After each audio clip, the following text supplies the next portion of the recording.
You ask Tiger to solve. This deals with linear equations with one unknown. The final result is a equals -1/2. Let's solve it step by step. Group all c terms on the left side of the equation.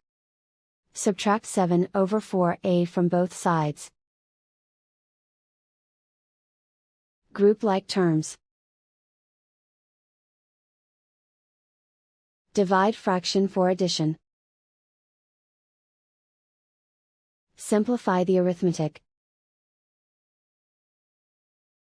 Group like terms. Combine the fractions.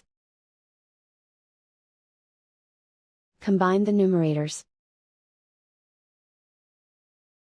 Reduce the zero numerator. Simplify the arithmetic. Group all constants on the right side of the equation. Add 4 to both sides. Simplify the arithmetic.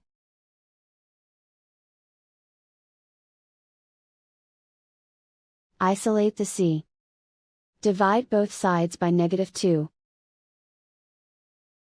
Cancel out the negatives. Simplify the fraction.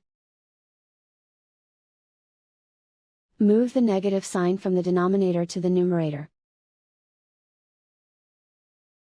And so the final result is a equals -1/2.